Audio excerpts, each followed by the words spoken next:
Thanks for staying with the NCN 6 o'clock news. The Guyana Hindu Dharmic Sabha has expressed its profound condolences to the government and people of India on the recent attacks in Mumbai. The Dharmic Sabha has also condemned the heinous act in which innocent people lost their lives.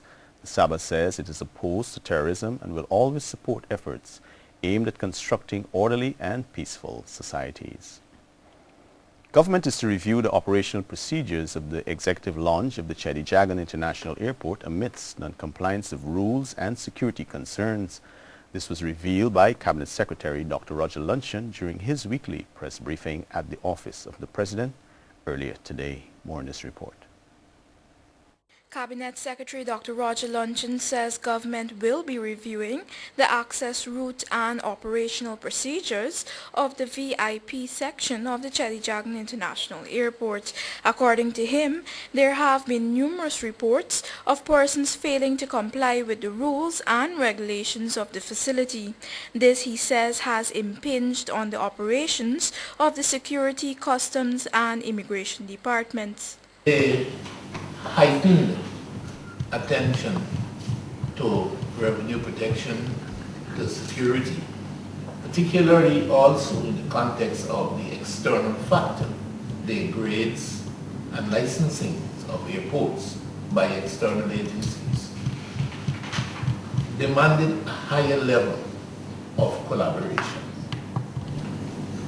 We deal with the CJIA and the VIP procedures and users and access, but then immigration has a rule, customs has a rule, and the police has a rule.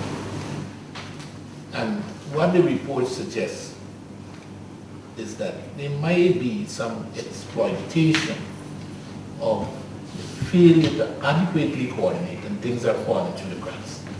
Although there have been some glitches along the way, he notes that maintenance of regulations is crucial to the efficiency and standards of the airport. What is intended now is to consolidate the management and supervision to ensure that we clear what the procedures are, who is responsible for enforcing what element, and the reporting relationship. Cameras have been installed. We're not happy that enough cameras have been installed. We're not happy about the placement of the cameras. And you know, you're familiar with the old term poping. I don't know if that is a term we could apply to this phenomenon that has surfaced where there's questionable access to the facility. Dr. Luncheon says stakeholders need to have a coordinated approach to deal with this matter since it could result in threats to security and aid illegal activities. The feeling is the weaknesses, the lack of coordination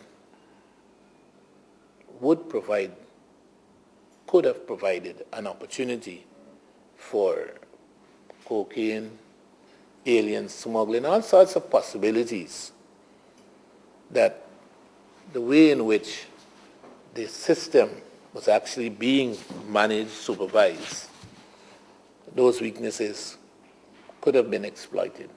He says security and maintenance to ensure international standards at the Cheddi Jagan International Airport have always been a priority for government. Reporting for the 6 o'clock news, I'm Shardul Lal. The Guyana Defence Force expresses concern that the People's National Congress reform seeks to belittle GDF officers by incorrectly naming them as those engaged in torture. A release from the GDF states that it wishes to set the record straight, noting that the Board of Inquiry did not find any evidence of torture.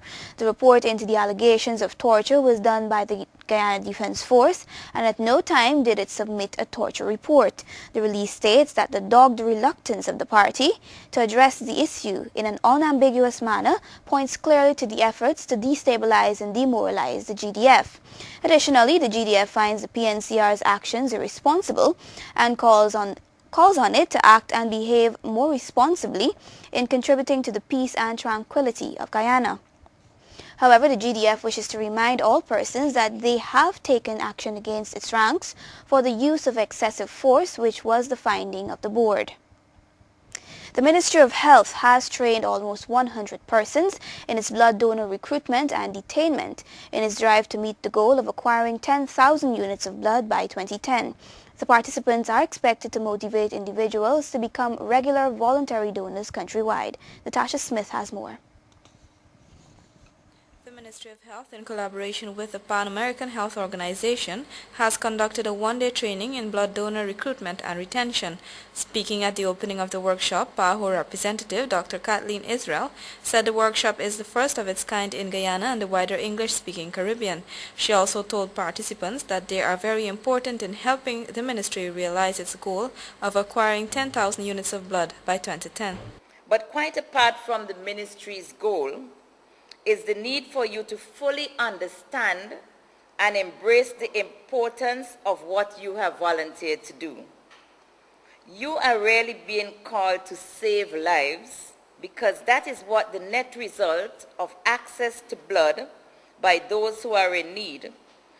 And there is nothing more noble than to know that you are in the position and that by your own actions you are able to save lives.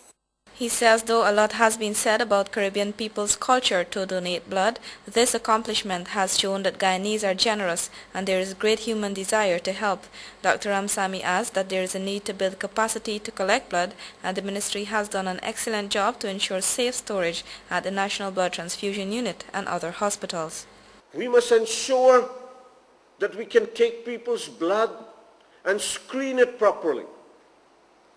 So when we give that blood for use in a hospital, it is safe blood. As far as humanly possible, it is safe blood. I am proud of the work that we have done to screen blood in this country in a resource-poor setting and to guarantee that our blood is as safe as is humanly possible. He emphasized the importance of donating blood by pointing to the fact that everyone may need blood at some point in their lives. Reporting for the 6 o'clock news, Natasha Smith.